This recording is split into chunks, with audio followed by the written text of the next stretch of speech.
Welcome. Today I'm going to read Self-Reliance by Ralph Waldo Emerson.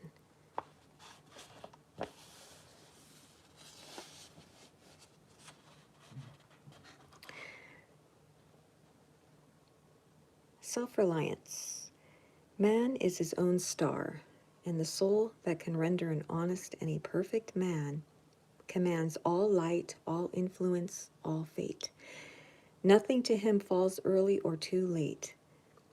Our acts, our angels are, or good or ill, are fatal shadows that walk by us still. Epilogue to Beaumont and Fletcher's Honest Man's Fortune. Cast the bantling on the rocks, suckle him with the she-wolf's teat, wintered with the hawk and fox, power and speed be hands and feet.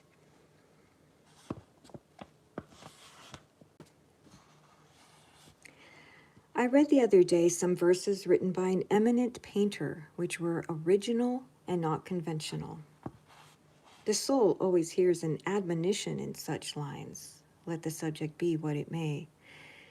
The sentiment they instill is of more value than any thought they may contain. To believe your own thought, to believe that what is true for you in your private heart is true for all men, that is genius. Speak your latent conviction, and it shall be the universal sense. For the inmost in due time becomes the outmost, and our first thought is rendered back to us by the trumpets of the last judgment. Familiar as the voice of the mind is to each, the highest merit we ascribe to Moses, Plato, and Milton is that they said it not books and traditions, and spoke not what men, but what they thought. A man should learn to detect and watch that gleam of light which flashes across his mind from within more than the luster of the firmament of bards and sages. Yet he dismisses without notice his thought, because it is his. In every work of genius, we recognize our own rejected thoughts. They come back to us with a certain alienated majesty. Great works of art have no more affecting lesson for us than this.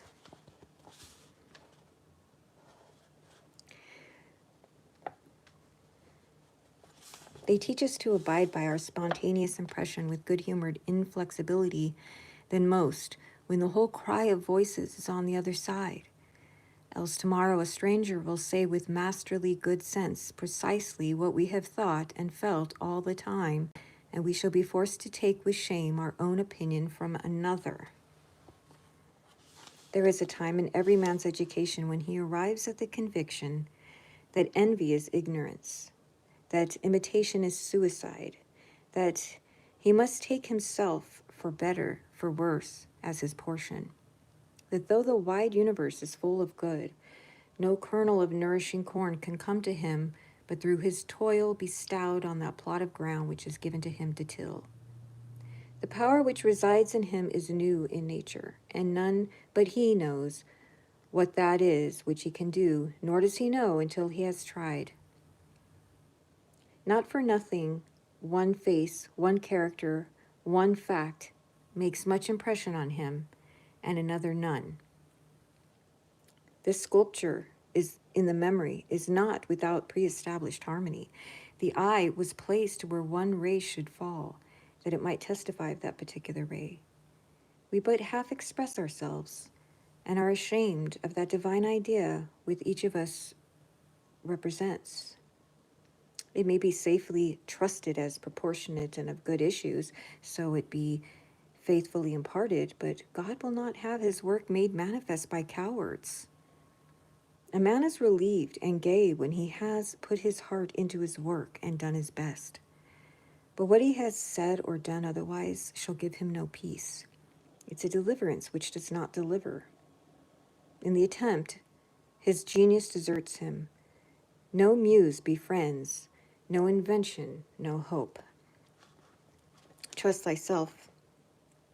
Every heart vibrates to that iron string. Accept the place the divine providence has found for you, the society of our contemporaries, the connection of events. Great men have always done so, and confided themselves childlike to the genius of their age, betraying their perception that the absolutely trustworthy was seated at their heart, working through their hands, predominating in all their being. And we are now men and must accept in the highest mind the same transcendent destiny, and not minors and invalids in a protected corner, not cowards fleeing before a revolution, but guides, redeemers, and benefactors, obeying the almighty effort and advancing on chaos and the dark. What pretty oracles nature yields us on this text in the face and behavior of children, babes, and even brutes. That divided and rebel mind, that distrust of a sentiment because our arithmetic has computed the strength and means opposed to our purpose, these have not. Their mind being whole, their eye is as yet unconquered, and when we look in their faces, we are disconcerted. Infancy conforms to nobody. All conform to it, so that one babe commonly makes 4 or 5 out of the adults who prattle and play to it. So God has armed youth and puberty and manhood no less with its own piquancy and charm, and made it enviable and gracious, and its claims not to be put by if it will stand by itself.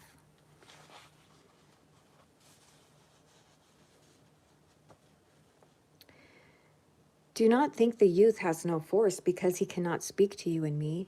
Hark! In the next room his voice is sufficiently clear and emphatic. It seems he knows how to speak to his own contemporaries. Bashful or bold, then, he will know how to make us seniors very unnecessary. The nonchalance of boys who are sure of a dinner and would disdain as much as a lord to do or say aught to conciliate one is the healthy attitude of human nature. A boy is in the parlor what the pit is in the playhouse. Independent, irresponsible, looking out from his corner on such people and facts as pass by, he tries and sentences them on their merits in the swift summary way of boys, as good, bad, interesting, silly, eloquent, troublesome. He cumbers himself never about consequences, about interests. He gives an independent, genuine verdict. You must count him. He does not count you. But the man is, as it were, clapped into jail by his consequences. As soon as he has once acted or spoken with éclat, he is a committed person, watched by the sympathy or the hatred of hundreds, whose affections must now enter into his account. There is no lethe for this. Ah, that he could pass again into his neutrality. Who can thus avoid all pledges, and having observed, observe again from the same unaffected, unbiased, unbribable, unaffrighted innocence, must always be formidable. He would utter opinions on all passing affairs, which, being seen to be not private but necessary, would sink like darts into the ear of men and put them in fear. These are the voices which we hear in solitude, but they grow faint and inaudible as we enter into the world. Society everywhere is in conspiracy against the manhood of every one of its members. Society is a joint stock company in which the members agree for the better securing of his bread to each shareholder to surrender the liberty and culture of the eater. The virtue in most request is conformity. Self-reliance is its aversion.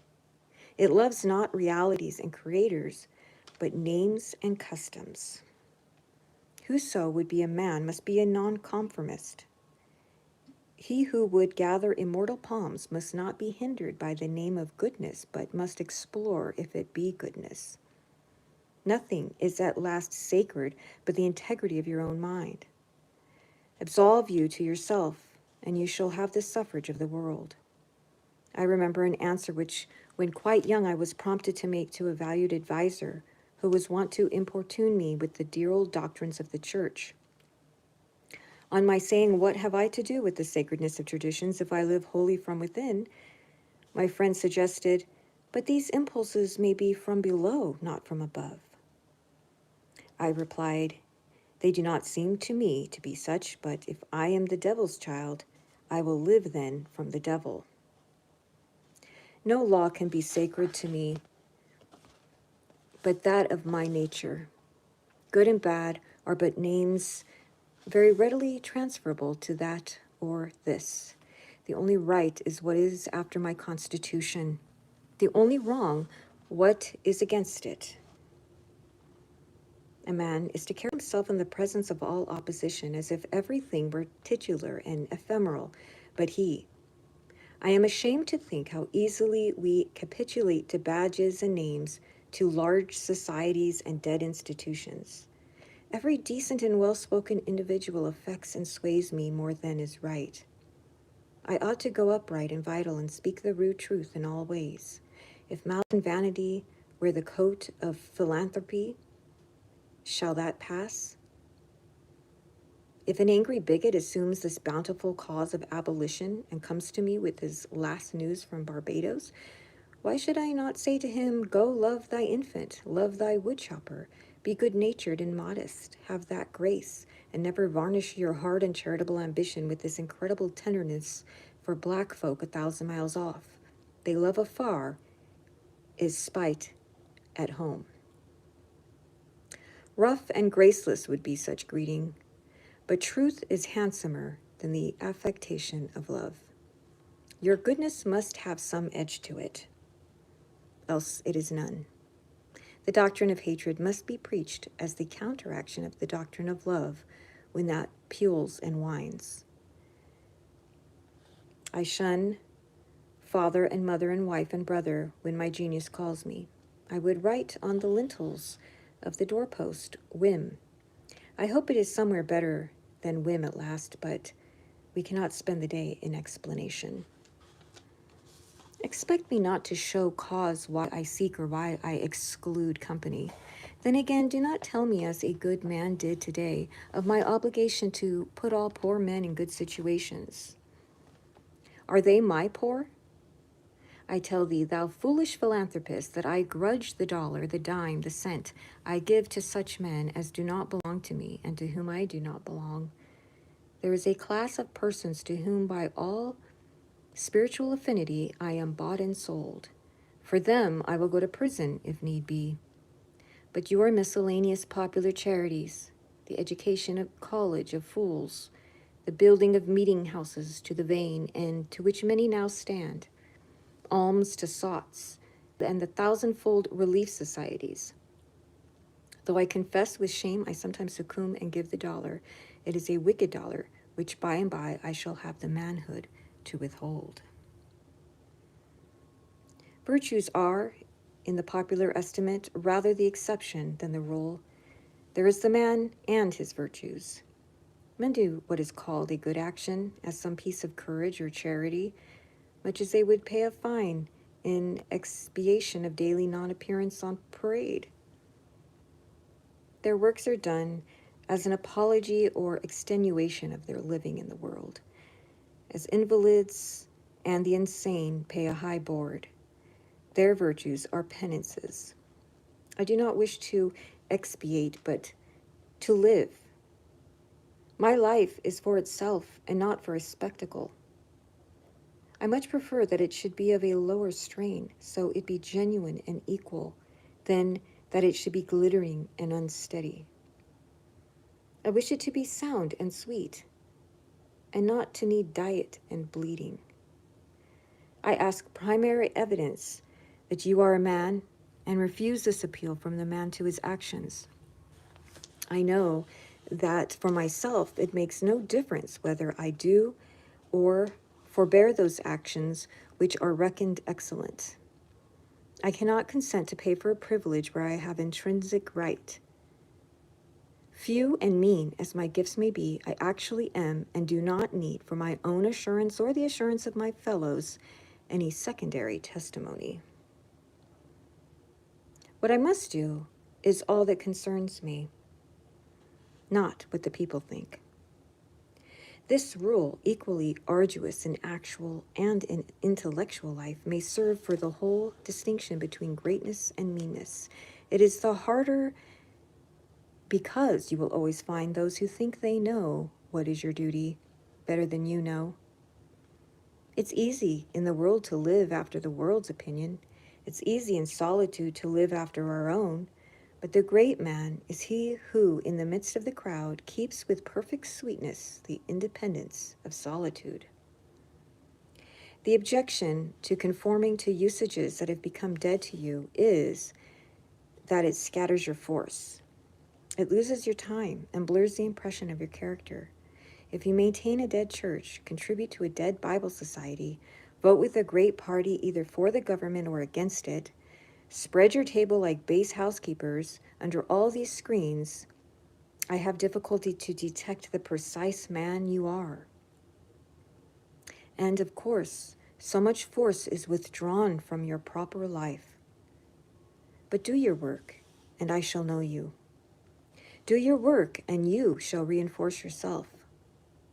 A man must consider what a blind man's bluff is this game of conformity. If I know your sect, I anticipate your argument. I hear a preacher announce for his text and topic the expediency of one of the institutions of his church. Do I not know beforehand that not possibly can he say a new and spontaneous word? Do I not know that with all this ostentation of examining the grounds of the institution, he will do no such thing? Do I not know that he is pledged to himself not to look but at one side, the permitted side, not as a man, but as a parish minister? He is a retained attorney, and these airs of the bench are the emptiest affectation. Well, most men have bound their eyes with one or another handkerchief and attached themselves to some one of these communities of opinion. This conformity makes them not false in a few particulars, authors of a few lies, but false in all particulars. Their every truth is not quite true. Their two is not the real two, their four not the real four, so that every word they say chagrins us, and we know not where to begin to set them right. Meantime, nature is not slow to equip us in the prison uniform of the party to which we adhere. We come to wear one cut of face and figure, and acquire by degrees the gentlest asinine expression. There is a mortifying experience in particular, which does not fail to wreak itself also in the general history. I mean the foolish face of praise, the forced smile, which we put on in company, where we do not feel at ease in answer to conversation which does not interest us. The muscles not spontaneously moved, but moved by a low, usurping willfulness, grow tight about the outline of the face with the most disagreeable sensation. For nonconformity, the world whips you with its displeasure, and therefore a man must know how to estimate a sour face. The bystanders look askance on him in the public street or in the friend's parlor. If this aversation had its origin in contempt and resistance like his own, he might well go home with a sad countenance. But the sour faces of the multitude, like their sweet faces, have no deep cause, but are put on and off as the wind blows and a newspaper directs. Yet is the discontent of the multitude more formidable than that of the Senate and the college. It is easy enough for a firm man who knows the world to brook the rage of the cultivated classes.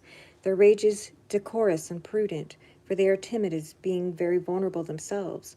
But when to their feminine rage the indignation of the people is added, when the ignorant and the poor are aroused, when the unintelligent brute force that lies at the bottom of society is made to growl and mow, it needs the habit of magnanimity and religion to treat it godlike as a trifle of no concernment. What scares us from self-trust is our consistency, a reverence for our past act or word, because the eyes of others have no other data for computing our orbit than our past acts, and we are loath to disappoint them. But Why should you keep your head over their shoulder? Think about this corpse of your memory, lest you contradict somewhat you have stated in this or that public place. Suppose you should contradict yourself, what then? It seems to be a rule of wisdom never to rely on your memory alone, scarcely even in acts of pure memory, but to bring the past for judgment into the thousand-eyed present, and live ever in a new day. In your metaphysics, you have denied personality to the deity, yet when the devout motions of the soul come, yield to them heart and life, though they should clothe God with shape and color. Leave your theory, as Joseph his coat, in the hand of the harlot, and flee. A foolish consistency is the hobgoblin of little minds, adored by little statesmen and philosophers and divines. With consistency, a great soul has simply nothing to do. He may as well concern himself with his shadow on the wall. Speak what you think now in hard words, and tomorrow speak what tomorrow thinks in hard words again, though it contradicts everything you said today. Ah, so you shall be sure to be misunderstood. Is it so bad then to be misunderstood? Pythagoras was misunderstood, and Socrates, and Jesus, and Luther, and Copernicus, and Galileo, and Newton, and every pure and wise spirit that ever took flesh.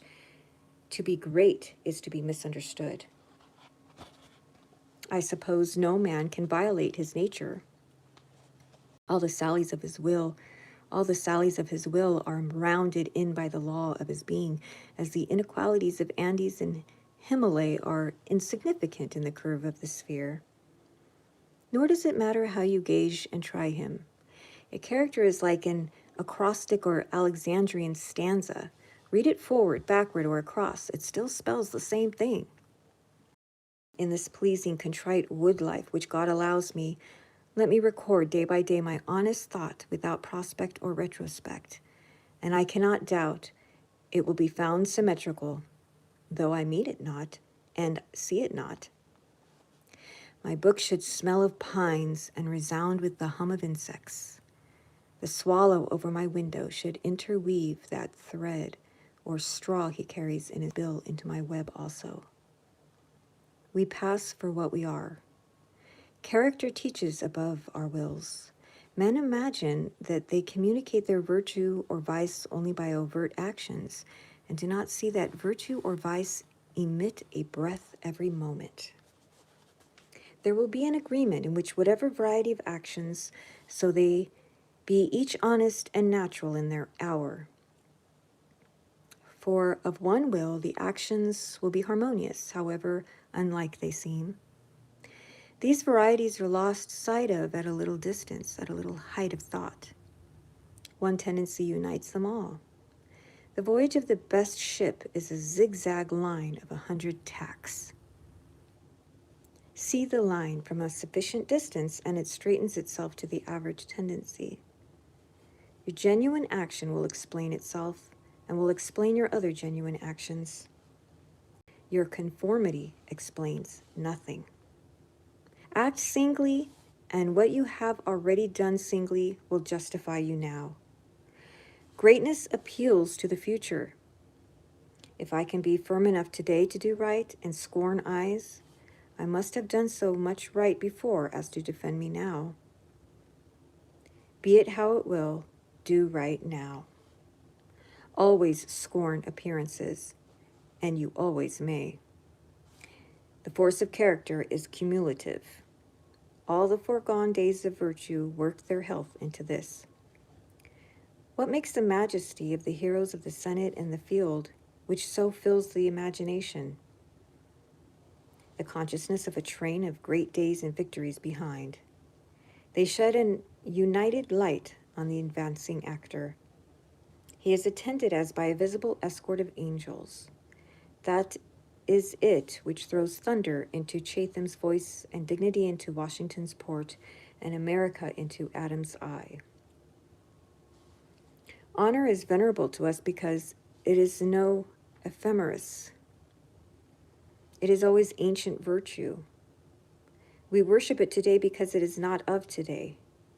We love it and pay it homage because it is not a trap for our love and homage, but is self-dependent, self-derived, and therefore of an old immaculate pedigree, even if shown in a young person.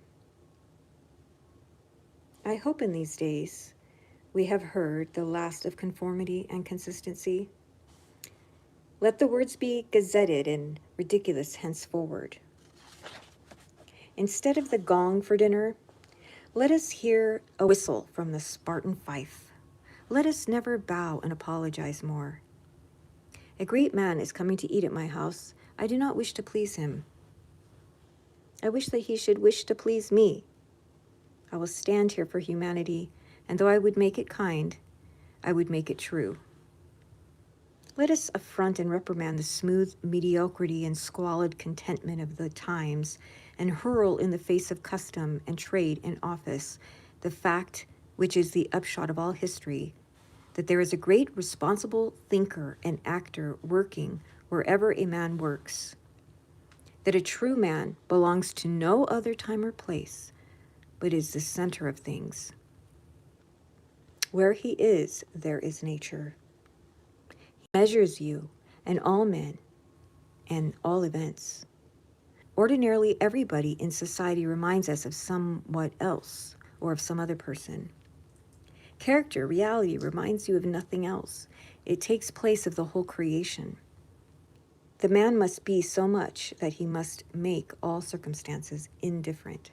Every true man is a cause, a country, and an age, requires infinite spaces and numbers and time fully to accomplish his design. And posterity seems to follow his steps as a train of clients. A man, Caesar, is born, and for ages after we have a Roman Empire. Christ is born, and millions of minds so grow and cleave to his genius that he is confounded with virtue in the possible of man. An institution is the lengthened shadow of one man. As monachism of the hermit Antony, the Reformation of Luther, Quakerism of Fox, Methodism of Wesley, abolition of Clarkson, Scipio Milton called the height of Rome, and all history resolves itself very easily into the biography of a few stout and earnest persons. Let a man then know his worth and keep things under his feet. Let him not peep or steal or skulk up and down with the air of a charity boy, a bastard, or an interloper in the world which exists for him. But the man in the street, finding no worth in himself which corresponds to the force which built a tower or sculptured a marble god, feels poor when he looks on these. To him, a palace, a statue, or a costly book have an alien and forbidding air, much like a gay equipage, and seem to say like that, "Who are you, sir?" Yet they are all his, suitors for his notice, petitioners to his faculties that they will come out and take possession. The picture waits for my verdict. It is not to command me, but I am to settle its claims to praise. That popular fable of the sot who was picked up dead drunk in the street, carried to the Duke's house, washed and dressed and laid in the Duke's bed, and on his waking treated with all obsequious ceremony like the Duke, and assured that he had been insane, owes its popularity to the fact that it symbolizes so well the state of man, who is in the world a sort of sot, but now and then wakes up, exercises his reason, and finds himself a true prince. Our reading is mendicant and sycophantic. In history, our imagination plays us false.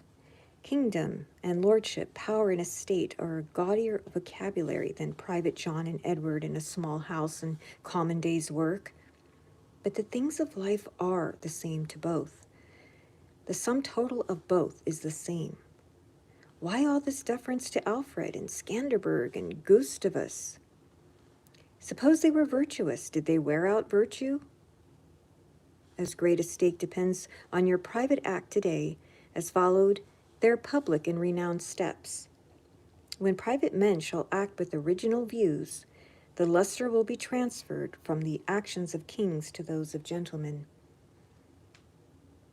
The world has been instructed by its kings who have so magnetized the eyes of nations. It has been taught by this colossal symbol the mutual reverence that is due from man to man, the joyful loyalty with which men have everything suffered the king, the noble or the great proprietor to walk among them by a law of his own, make his own scale of men and things, and reverse theirs, pay for benefits not with money but with honor, and represent the law in his person, was the hieroglyphic by which they obscurely signified their consciousness of their own right and comeliness, the right of every man. The magnetism which all original action exerts is explained when we inquire the reason of self-trust. Who is the trustee? What is the aboriginal self on which a universal reliance may be grounded? What is the nature and power of that science-baffling star, without parallax, without calculable elements, which shoots a ray of beauty even into trivial and impure actions, if the least mark of independence appear? The inquiry leads us to that source, at once the essence of genius, of virtue, and of life, which we call spontaneity or instinct. We denote this primary wisdom as institution, whilst all later teachings are tuitions. In that deep force, the last fact behind which analysis cannot go, all things find their common origin. For the sense of being which in calm hours rises, we know not how, in the soul, is not diverse from things, from space, from light, from time, from man, but one with them, and proceeds obviously from their same source, whence their life and being also proceed. We first share the life by which things exist, and afterwards see them as appearances in nature, and forget that we have shared their cause. Here is the fountain of action and of thought. Here are the lungs of that inspiration which giveth man wisdom, and which cannot be denied without impiety and atheism. We lie in the lap of immense intelligence, which makes us receivers of its truth and organs of its activity. When we discern justice, when we discern truth, we do nothing of ourselves, but allow a passage to its beams. If we ask whence this comes, if we seek to pry into the soul that causes, all philosophy is at fault.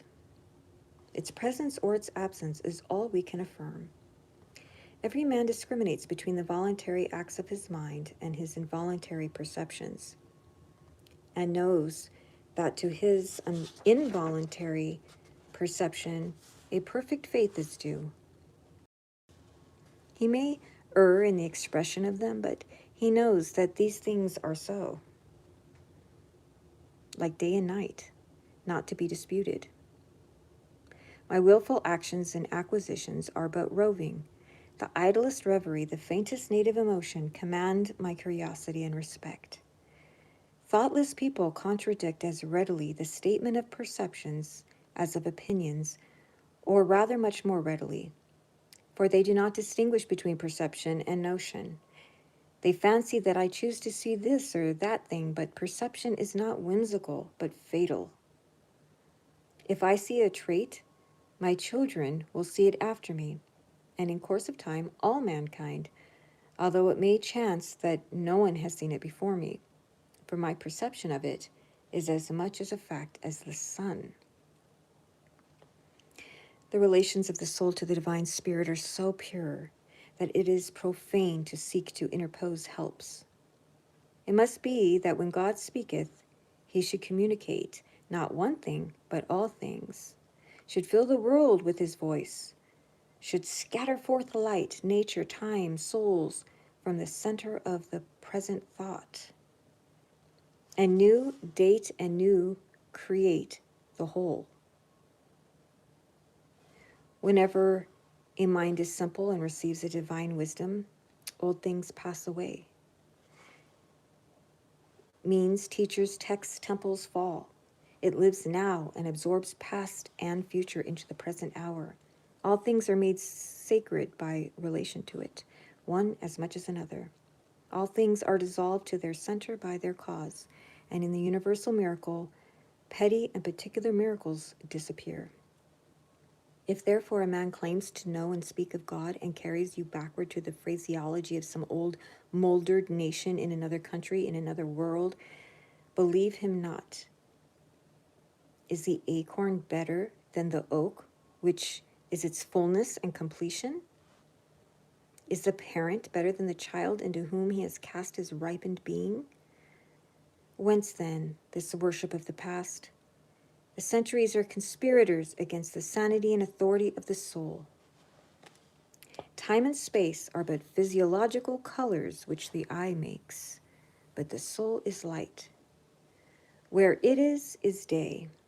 Where it was is night. And history is an impertinence and an injury, if it be anything more than a cheerful apologue or parable of my being and becoming. Man is timid and apologetic. He's no longer upright. He dares not say, I think, I am, but quotes some saint or sage. He's ashamed before the blade of grass or the blowing rose. These roses under my window make no reference to former roses or to better ones. They are for what they are. They exist with God today. There is no time to them. There is simply the rose. It is perfect in every moment of its existence. Before a leaf bud has burst, its whole life acts. In the full-blown flower, there is no more. In the leafless root, there is no less. Its nature is satisfied, and it satisfies nature in all moments alike. But man postpones or remembers. He does not live in the present, but with reverted eye laments the past, or heedless of the riches that surround him, stands on tiptoe to foresee the future. He cannot be happy and strong until he too lives with nature in the present above time. This should be plain enough. Yet see what strong intellects dare not yet hear God himself unless he speak the phraseology of I know not what, David or Jeremiah or Paul. We shall not always set so great a price on a few texts, on a few lives. We are like children who repeat by rote the sentences of grandams and tutors, and as they grow older, of the men of talents and character they chance to see, painfully recollecting the exact words they spoke. Afterwards, when they come into the point of view which those had who uttered these sayings, they understand them and are willing to let the words go. For at any time they can use words as good when occasion comes. If we live truly, we shall see truly. It is as easy for the strong man to be strong as it is for the weak to be weak. When we have new perception, we shall gladly disburden the memory of its hoarded treasures as old rubbish. When a man lives with God, his voice shall be as sweet as the murmur of the brook and the rustle of the corn. And now at last the highest truth on this subject remains unsaid, probably cannot be said, for all that we say is the far-off remembering of the intuition. That thought, by what I can now nearest approach to say it, is this. When good is near you, when you have life in yourself, it's not by any known or accustomed way. You shall not discern the footprints of any other. You shall not see the face of man. You shall not hear any name. The way, the thought, the good shall be wholly strange and new. It shall exclude example and experience. You take the way from man, not to man. All persons that ever existed are its forgotten ministers. Fear and hope are alike beneath it. There is somewhat low even in hope. In the hour of vision, there is nothing that can be called gratitude, nor properly joy. The soul, raised over passion, beholds identity and eternal causation, perceives the self-existence of truth and right, and calms itself with knowing that all things go well. Vast spaces of nature, the Atlantic Ocean, the South Sea, long intervals of time, years, centuries, are of no account. This which I think and feel underlay every former state of life and circumstances as it does underlie my present and what is called life and what is called death. Life only avails, not the having lived. Power ceases in the instant of repose. It resides in the moment of transition from a past to a new state, in the shooting of the gulf, in the darting to an aim. This one fact the world hates, that the soul becomes, for that forever degrades the past, turns all riches to poverty, all reputation to a shame, confounds the saint with the rogue, shoves Jesus and Judas equally aside. Why then do we prate of self-reliance? Inasmuch as the soul is present, there will be power not confident, but agent. To talk of reliance is a poor external way of speaking. Speak rather of that which relies, because it works and is. Who has more obedience than I masters me, though he should not raise his finger? Round him I must revolve by the gravitation of spirits. We fancy it rhetoric when we speak of eminent virtue. We do not yet see that virtue is height, and that a man or a company of men, plastic and permeable to principles by the law of nature, must overpower and ride all cities, nations, kings, rich men, poets, who are not. This is the ultimate fact which we so quickly reach on this, as on every topic, the resolution of all into the ever-blessed One. Self-existence is the attribute of the supreme cause, and it constitutes the measure of good by the degree in which it enters into all lower forms. All things real are so by so much virtue as they contain. Commerce, husbandry, hunting, whaling, war, eloquence, personal weight are somewhat, and engage my respect as examples of its presence and impure action. I see the same law working in nature for conservation and growth. Power is in nature the essential measure of right. Nature suffers nothing to remain in her kingdoms, which cannot help itself. The genesis and maturation of a planet, its poise and orbit, the bended tree recovering itself from the strong wind, the vital resources of every animal and vegetable are demonstrations of the self-sufficing and therefore self-relying soul. This all concentrates. Let us not rove, let us sit at home with the cause, let us stun and astonish the intruding rabble of men and books and institutions by a simple declaration of the divine fact. Bid the invaders take the shoes from off their feet, for God is here within. Let our simplicity judge them, and our docility to our own law demonstrate the poverty of nature and fortune beside our native riches. But now we are a mob. Man does not stand in awe of man, nor is his genius admonished to stay at home, to put itself in communication with the internal ocean, but it goes abroad to beg a cup of water of the urns of other men. We must go alone. I like the silent church before the service begins better than any preaching. How far off, how cool, how chaste the persons look, begirt each one with a precinct or sanctuary. So let us always sit. Why should we assume the faults of our friend or wife or father or child because they sit around our hearth or are said to have the same blood? All men have my blood, and I have all men's. Not for that will I adopt their petulance or folly, even to the extent of being ashamed of it.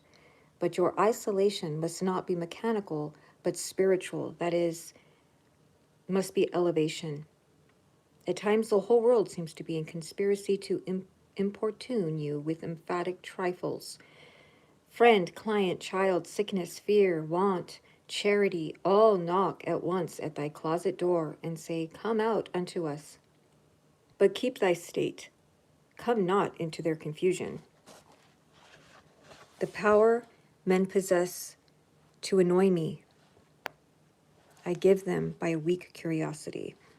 No man can come near me but through my act. What we love, that we have, but by desire we bereave ourselves of the love. If we cannot at once rise to the sanctities of obedience and faith, let us at least resist our temptations. Let us enter into the state of war and wake Thor and Woden, courage and constancy in our Saxon breasts. This is to be done in our smooth times by speaking the truth. Check this lying hospitality and lying affection. Live no longer to the expectation of these deceived and deceiving people with whom we converse.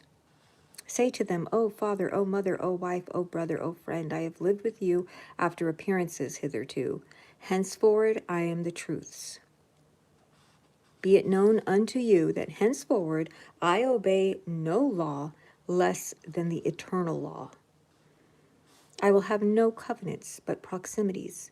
I shall endeavor to nourish my parents, to support my family, to be the chaste husband of one wife. But these relations I must fill after a new and unprecedented way. I appeal from your customs. I must be myself. I cannot break myself any longer for you, or you. If you can love me for what I am, we shall be the happier. If you cannot, I will still seek to deserve that you should. I will not hide my tastes or aversions. I will so trust that what is deep is holy, that I will do strongly before the sun and moon whatever inly rejoices me and the heart appoints. If you are noble, I will love you. If you are not, I will not hurt you and myself by hypocritical attentions. If you are true, but not in the same truth with me, cleave to your companions. I will seek my own. I do this not selfishly, but humbly and truly. It is alike your interest and mine and all men's, however long we have dwelt in lies, to live in truth. Does this sound harsh today? You will soon love what is dictated by your nature as well as mine, and if we follow the truth, it will bring us out safe at last. But so you may give these friends pain. Yes, but I cannot sell my liberty and my power to save their sensibility. Besides, all persons have their moments of reason when they look out into the region of absolute truth. Then will they justify me and do the same thing. The populace think that your rejection of popular standards is a rejection of all standard and mere antinomianism, and the bold sensualist will use the name of philosophy to gild his crimes. But the law of consciousness abides. There are two confessionals, in one or the other of which we must be shriven. You may fulfill your round of duties by clearing yourself in the direct or in the reflex way. Consider whether you have satisfied your relations to father, mother, cousin, neighbor, town, cat, and dog, whether any of these can upbraid you. But I may also neglect this reflex standard and absolve me to myself. I have my own stern claims and perfect circle. It denies the name of duty to many offices that are called duties. But if I can discharge its debts, it enables me to dispense with the popular code. If anyone imagines that this law is lax, let him keep its commandment one day. And truly it demands something godlike in him who has cast off the common motives of humanity and has ventured to trust himself for a taskmaster. High be his heart, faithful his will, clear his sight, that he may in good earnest be doctrine, society, law to himself, that a simple purpose may be to him as strong as iron necessity is to others. If any man consider the present aspects of what is called by distinction society, he will see the need of these ethics.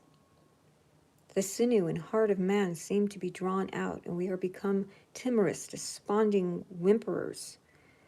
We are afraid of truth, afraid of fortune, afraid of death, and afraid of each other. Our age yields no great and perfect persons. We want men and women who shall renovate life and our social state, but we see that most natures are insolvent, cannot satisfy their own wants, have an ambition out of all proportion to their practical force, and do lean and beg day and night continually. Our housekeeping is mendicant. Our arts, our occupations, our marriages, our religion, we have not chosen, but society has chosen for us. We are parlor soldiers. We shun the rugged battle of fate where strength is born. If our young men miscarry in their first enterprises, they lose all heart. If the young merchant fails, men say he's ruined.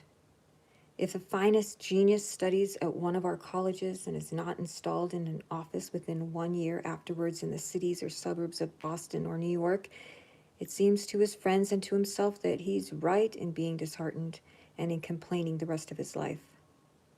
A sturdy lad from New Hampshire or Vermont who in turn tries all the professions, who teams it, farms it, peddles, keeps a school, preaches, edits a newspaper, goes to Congress, buys a township, and so forth, in successive years, and always, like a cat, falls on his feet, is worth 100 of these city dolls. He walks abreast with his days and feels no shame in not studying a profession, for he does not postpone his life, but lives already. He has not one chance, but 100 chances. Let a Stoic open the resources of men and tell men they are not leaning willows, but can and must detach themselves, that with the exercise of self-trust, new powers shall appear, that a man is the Word made flesh, born to shed healing to the nations, that he should be ashamed of our compassion, and that the moment he acts from himself, tossing the laws, the books, idolatries, and customs out the window, we pity him no more, but thank him and revere him. And that teacher shall restore the life of man to splendor and make his name dear to all history. It's easy to see that a greater self-reliance must work a revolution in all the offices and relations of men, in their religion, in their education, in their pursuits, their modes of living, their association, in their property, in their speculative views. Number 1, in what prayers do men allow themselves? That which they call a holy office is not so much as brave and manly. Prayer looks abroad and asks for some foreign addition to come through, some foreign virtue, and loses itself in endless mazes of natural and supernatural, and mediatorial and miraculous. Prayer that craves a particular commodity, anything less than all good, is vicious. Prayer is the contemplation of the facts of life from the highest point of view. It's the soliloquy of a beholding and jubilant soul. It is the Spirit of God pronouncing his works good. But prayer as a means to effect a private end is meanness and theft. It supposes dualism and not unity in nature and consciousness. As soon as the man is at one with God, he will not beg. He will then see prayer in all action. The prayer of the farmer kneeling in his field to weed it, the prayer of the rower kneeling with the stroke of his oar, are true prayers heard throughout nature, though for cheap ends. Karatak in Fletcher's Bonduca, when admonished to inquire the mind of the god Audate, replies, "This hidden meaning lies in our endeavors. Our valors are our best gods." Another sort of false prayers are our regrets. Discontent is the want of self-reliance. It is infirmity of will. Regret calamities, if you can thereby help the sufferer. If not, attend your own work, and already the evil begins to be repaired. Our sympathy is just as base. We come to them who weep foolishly and sit down and cry for company, instead of imparting to them truth and health in rough electric shocks, putting them once more in communication with their own reason. The secret of fortune is joy in our hands. Welcome evermore to gods and men is the self-helping man. For him all doors are flung wide, him all tongues greet, All honors crown, all eyes follow with desire. Our love goes out to him and embraces him because he did not need it. We solicitously and apologetically caress and celebrate him because he held on his way and scorned our disapprobation. The gods love him because men hated him. To the preserving mortals, said Zoroaster, the blessed immortals are swift. As men's prayers are a disease of the will, so are their creeds a disease of the intellect. They say with those foolish Israelites, let not God speak to us, lest we die. Speak thou, speak any man with us, and we will obey. Everywhere I am hindered of meeting God in my brother, because he has shut his own temple doors and recites fables merely of his brothers, or his brother's God. Every new mind is a new classification. If it prove a mind of uncommon activity and power, a Locke, a Lavoisier, a Hutton, a Bentham, a Fourier, it imposes its classification on other men. And lo, a new system, in proportion to the depth of the thought and so to the number of the objects it touches and brings within reach of the pupil, is his complacency. But chiefly is this apparent in creeds and churches, which are also classifications of some powerful mind acting on the elemental thought of duty and man's relation to the highest. Such as Calvinism, Quakerism, Swedenborgism. The pupil takes the same delight in subordinating everything to the new terminology as a girl who has just learned botany and seeing a new earth and new seasons thereby. It will happen for a time that the pupil will find his intellectual power has grown by the study of his master's mind. But in all unbalanced minds, the classification is idolized, passes for the end, and not for a speedily exhaustible means, so that the walls of the system blend to their eye in the remote horizon with the walls of the universe. The luminaries of heaven seem to them hung on the arch their master built. They cannot imagine how you aliens have any right to see, how you can see. It must be somehow that you stole the light from us. They do not yet perceive that light, unsystemic, indomitable, will break into any cabin, even into theirs. Let them chirp a while and call it their own.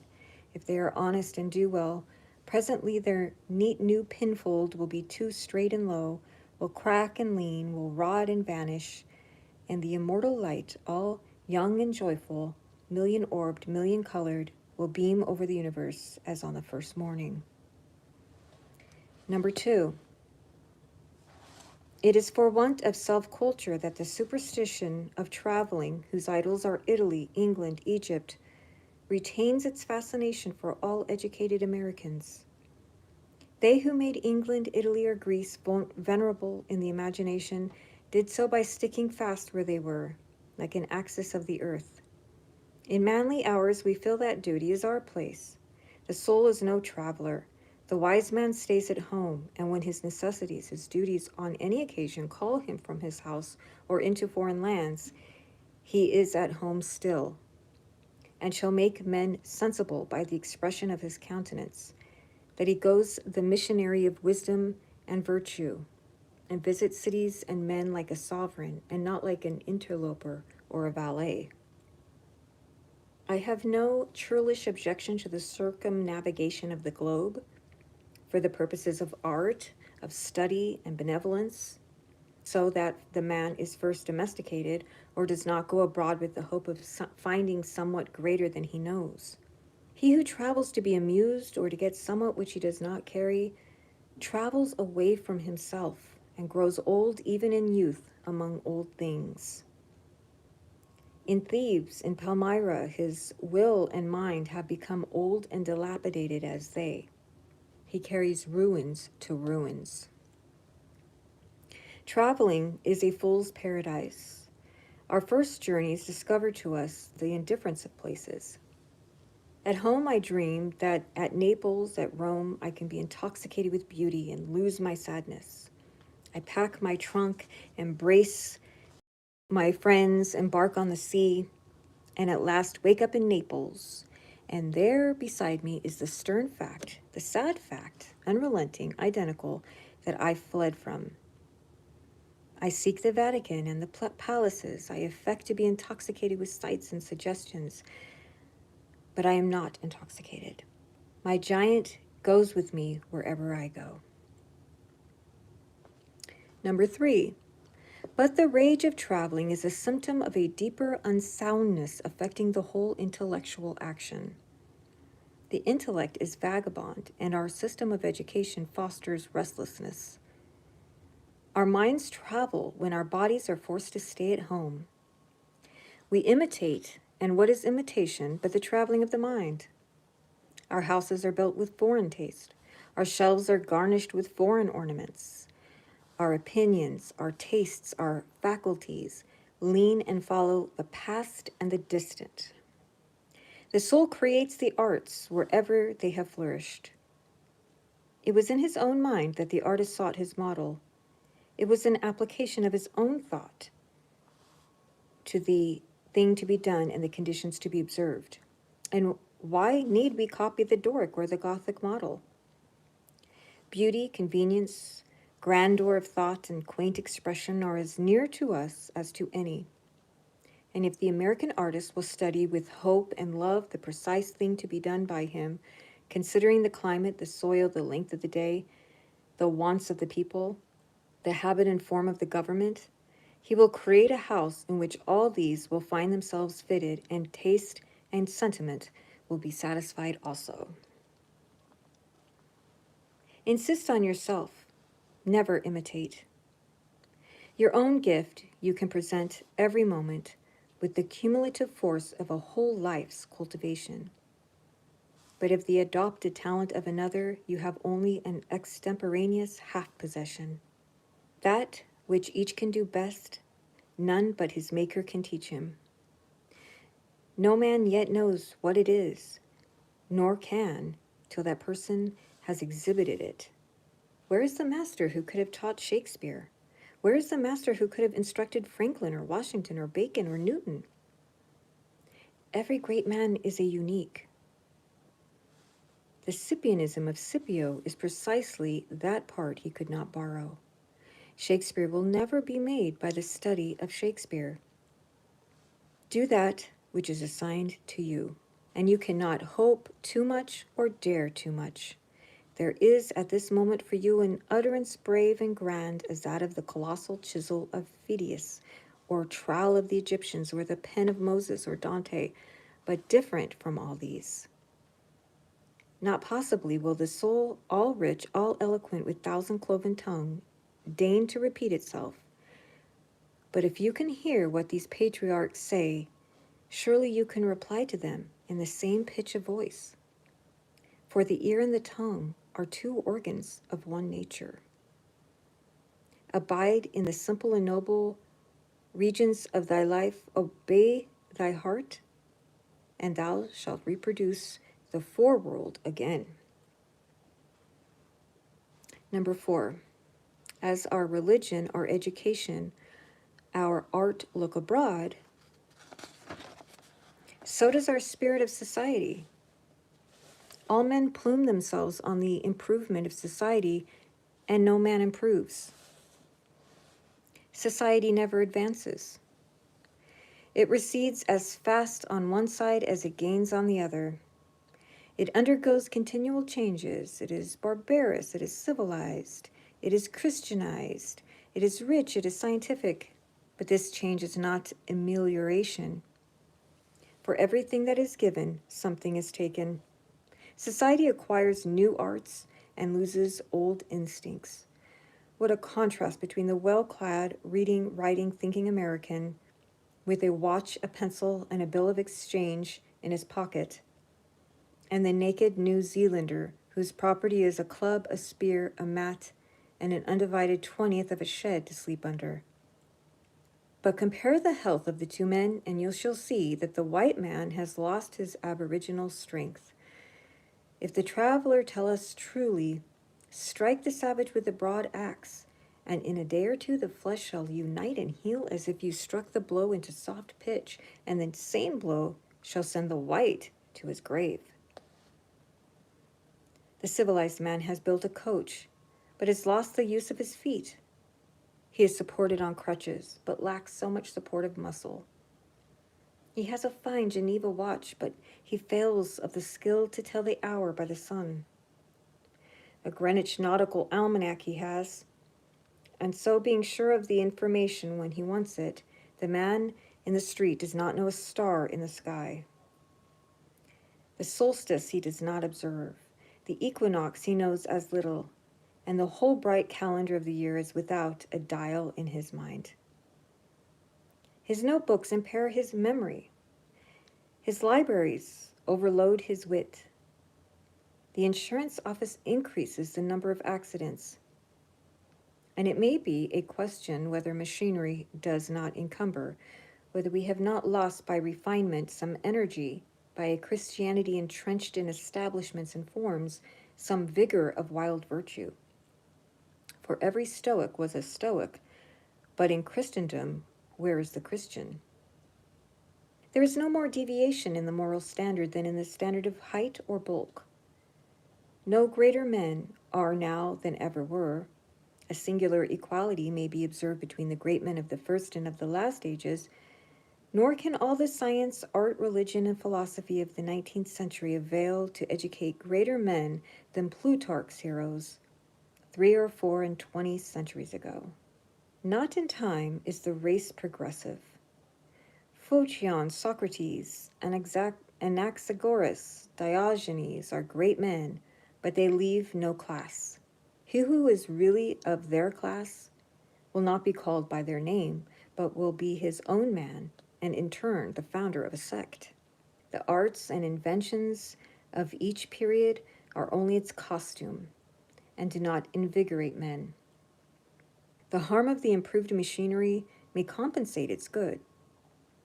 Hudson and Bering accomplished so much in their fishing boats as to astonish Perry and Franklin, whose equipment exhausted the resources of science and art.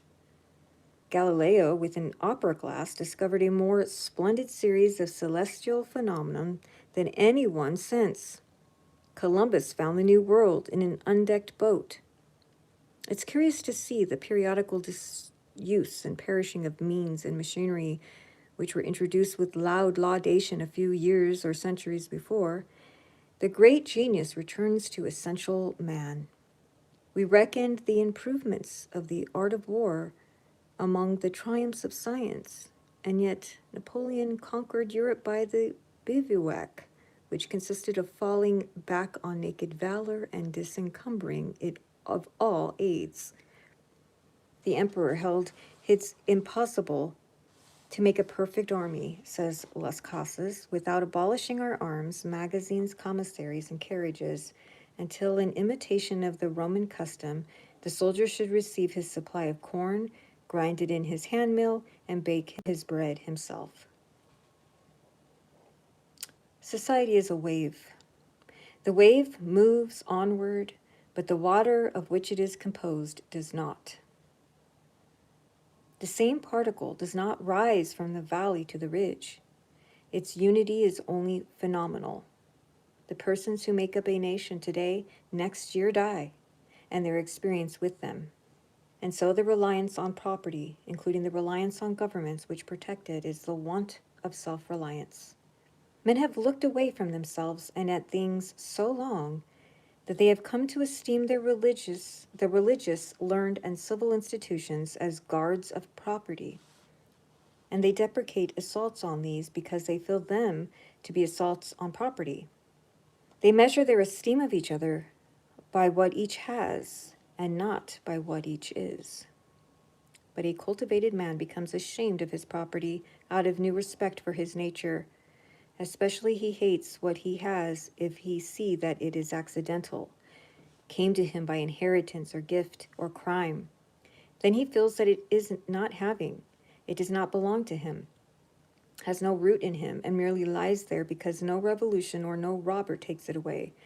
But that which a man does always by necessity acquire, and what the man acquires is living property, which does not wait the beck of rulers or mobs or revolutions or fire or storm or bankruptcies, but perpetually renews itself wherever the man breathes. Thy lot or portion of life, said the Caliph Ali, is seeking after thee. Therefore, be at rest from seeking after it. Our dependence on these foreign goods leads us to our slavish respect for numbers. The political parties meet in numerous conventions. The greater the concourse, and with each new uproar of announcement, the delegation from Essex, the Democrats from New Hampshire, the Whigs of Maine, the young patriot feels himself stronger than before by a new thousand of eyes and arms. In like manner, the reformers summon conventions and vote and resolve in multitude. Not so, O friends, will the God deign to enter and inhabit you, but by a method precisely the reverse. It is only as a man puts off all foreign support and stands alone that I see him to be strong and to prevail.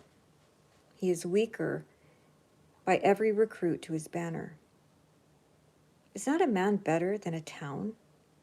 Ask nothing of men, and in the endless mutation thou only firm column must presently appear the upholder of all that surrounds thee. He who knows that power is inborn, that he is weak because he has looked for good out of him and elsewhere, and so perceiving throws himself unhesitatingly on his thought, instantly rights himself, stands in the erect position, commands his limbs, works miracles, just as a man who stands on his feet is stronger than a man who stands on his head. So, use all that is called fortune. Most men gamble with her and gain all and lose all as her wheel rolls. But do thou leave as unlawful these winnings and deal with cause and effect, the chancellors of God.